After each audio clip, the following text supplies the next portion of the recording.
दे पांतुलों का, अर्थात वो विश्व के लोगों प्रकृति का संरक्षण करते हुए इसका उपयोग करो। ये प्रकृति सभी जीवों का घर है। इस पर केवल मानव का अधिकार नहीं बल्कि सभी जीवधारियों का बराबर का हक है। ये प्रकृति जीवों से है, जीवों की है और जीवों के लिए ही रहनी चाहिए। इस पर किसी का एकाधिकार नहीं होना चाहिए। हाँ हाँ, एकाधिकार नहीं होना चाहिए, एकाधिकार नहीं होना चाहिए। तो आपके सामने एवियन स्कूल नाहर प्रस्तुत करता है एक लघु वैज्ञानिक नाटिका जिसका शीर्षक है एहसास। एहसास, एहसास, एहसास। जिसके माध्यम से हम करेंगे आपको कुछ समझाने का प्रयास। तो आइए देखिए और समझिए। शंकर, मुझे एक बात समझ में नहीं आई, वो अपने खेत में ऐसा क्या डालता है तो तेरे लौकी, खीरे, टमाटर रातों रात तैयार हो जाते हैं? कैसे तैयार नहीं हो जाते? इसके लिए कुछ सोचना होता है, कुछ अलग करना होता है। हाँ, ओ माँ, जिस सोच में पड़ गई, रोटी तो जल गई, तो मुझे भी दो रोटी। सुन लो है, थोड़ी चाय भी बने, तो कौन चाले तो मुझे भी ले आए, और तू राम पूरा भी ले आए।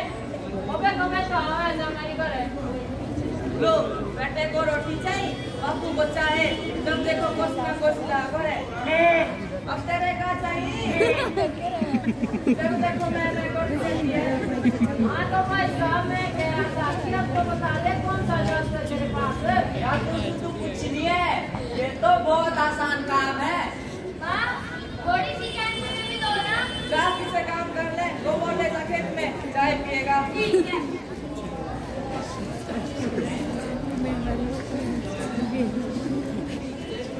हाँ तो मैं कह रहा था कि ये तो बहुत आसान काम है। ये ना तो वो पढ़ना और ना कुछ और भारी काम करना, बस बाजार से रासायनिक खाद और दवाइयाँ लानी है। क्या रासायनिक खाद और दवाइयाँ? हाँ, रासायनिक खाद और दवाइयाँ, इनका छिड़काव करना है खेतों में और फिर देखो कमाल। कमाल? हाँ कमाल, वही कमाल जो मैंने किया है अपने खेतों में। फिर तो हम भी वही करेंगे। थोड़ी शर्म करो, इधर उधर भी देख लिया करो।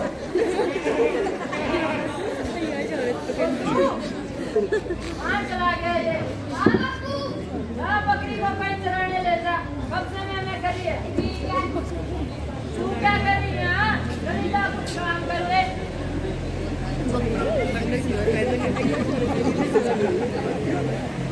आवाज बड़े देर से सुन रहा है तू आजकल। हाँ, ये भी रासायनिक खाद और दवाइयों का कमाल है। सभी को नमस्कार। नमस्कार बेटा, हाँ बैठो। क्या बताओ, इस बात पर चर्चा कर रही थी, जरा हमें बताओ। बस क्या बताएं बेटा, हमें तो इस बात की हैरानी है, मैं और मेरी घरवाली सुबह से लेकर शाम तक खूब कोवट होते हैं, लेकिन हमारे पल्ले तो कुछ नहीं पड़ता। हाँ, और ये कब का छोकरा बोलता है कि मैं तो अपने खेत में रासायनिक खाद और दवाइयाँ डालता हूँ और कट्टे के कट्टे सब्जियों के बाजार बेचता हूँ। हाँ, मैं नहीं पड़ता गोबर गाबर के चक्कर में।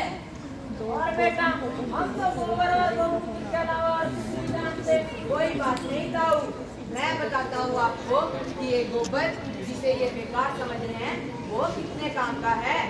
गोबर और काम का? हाँ काम का। एक बात बताओ ताऊ, क्या आपने अपने खेतों में कौओं को देखा है मिट्टी में कुछ छूटते हुए? हाँ देखा है, वो कीड़े और हाँ कश कीड़े तो खाने आते हैं। वो हो बेटा आपको चाय होती थी, वो सब तक पूरा खा लो। सुने रो है? हाँ, एक चाय जमाने तो लगता है कोई और आ गया, मैं ये काम करूँगी चाय बनाऊँ। चाचे इस सोच में पड़ गए, जरा आप भी बताओ, क्या आपके खेत में कौवे आते हैं? आते थे बहुत पहले, लेकिन जब से रासायनिक खाद और दवाइयाँ डाली है ना, तब से एक भी नहीं दिखता। उनकी तो कड़ाई कट गई, अब तो श्राद्धों में भी नहीं दिखते। और उनका करना भी क्या? हाँ बेटा, उनका करना भी क्या? वाह, क्या बात कर दिया दोनों ने।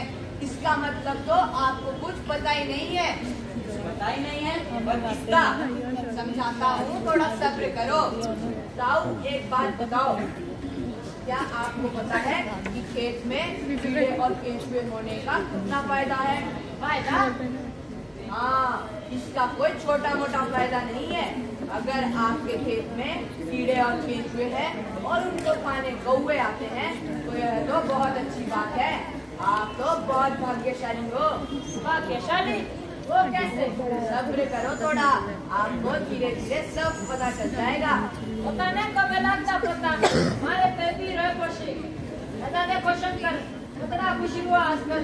आप ज्यादा खुशी मत होना चाहिए। 2-4 घंटे सब्जियों के बाजार बेचकर ये तो सिर्फ 4 दिन की जानी है। उसके बाद तो लाले पड़ेंगे, लाले। क्या लाले? हाँ, लाले। अगर आपके खेत में कीड़े और केंचुए नहीं है तो इसका सीधा मतलब ये हुआ कि आपके खेत की मिट्टी मर चुकी है, बेजान हो चुकी है। क्या मिट्टी मर चुकी है, बेजान हो चुकी है? और कैसे? उन रसायनों की वजह से जो तूने अपने खेत में डाले हैं। तूने बेजुबान कीड़े मकोड़ों का जीवन तो खतरे में डाला ही है, साथ में इन लोगों का जीवन भी खतरे में डाल दिया है। जहर खिला रहा है तू इनको, जहर। तूने तो पारितंत्र का संतुलन ही बिगाड़ दिया है, मिट्टी का सर्वनाश कर दिया है। मिट्टी नहीं मिटाओ यारो, नहीं तो मिट्टी में मिल जाओगे। समझ जाओ, नहीं तो एक दिन ऐसा आएगा जब तुम बहुत पछताओगे, जब तुम बहुत पछताओगे। पछताओगे? पारितंत्र? मुझे तो यही समझ में नहीं आ रहा है ये किस पारितंत्र की बात कर रहे हैं और हमने पारितंत्र का कौन सा संतुलन बिगाड़ दिया है? मेरे भी कुछ पल्ले नहीं पड़ रहा है। मेरे कुछ पल्ले पड़ तो लगो नहीं वो कहाँ पर रहते हैं? काम करते हैं। क्या बात करके क्या कुछ कर रही है? हमारे को यही समझ में नहीं आ रहा है ये पारितंत्र है क्या और हमने पारितंत्र का कौन सा संतुलन बिगाड़ दिया है? अच्छा, तो पारितंत्र नहीं समझ आया अभी तक, समझाता हूँ। दाई, दाई, आप भी आ जाओ। छोटू, तू किधर जा रहा है? तू भी आ जा। और बकरी? इसको भी ले आ। ठीक है। अब सभी लोग ध्यान से सुनना। एक बात बताओ, क्या आपने राजतंत्र के बारे में सुना है? हाँ, वो तंत्र जिसमें राजा का राज होता है। बिल्कुल ठीक। एक बात और बताओ, क्या आपने लोकतंत्र के बारे में सुना है? हाँ, सुना है। लोकतंत्र वही तो होता है जिसमें सब लोगों का और सबका राज होता है। शाबाश छोटे।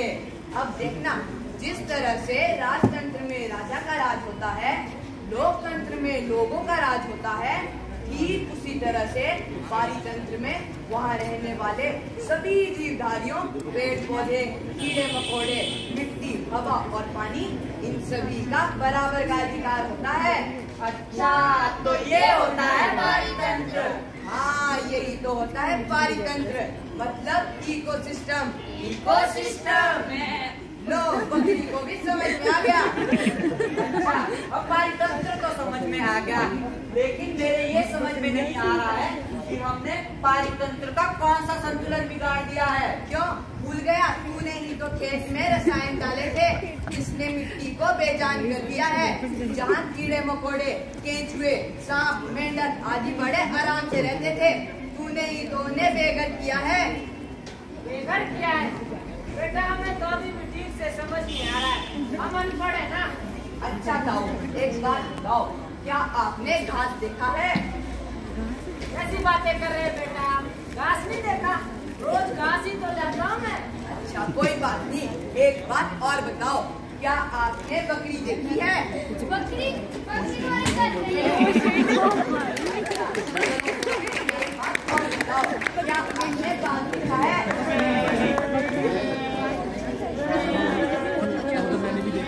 क्या हुआ दाई?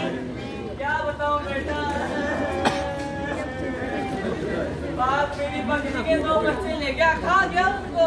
अच्छा, तो ये बात है दाई, बाघ बकरी नहीं खाएगा तो क्या खाएगा? घास खाएगा क्या? बात तो सही है। ये तो खाद्य श्रृंखला की एक कड़ी है। क्या खाद्य श्रृंखला की कड़ी है? हाँ, देखो थोड़ा पास आओ, ध्यान से सुनना सभी। मिट्टी में घास उगा कि नहीं उगा? घास को बकरी ने खाया, खाया कि नहीं खाया?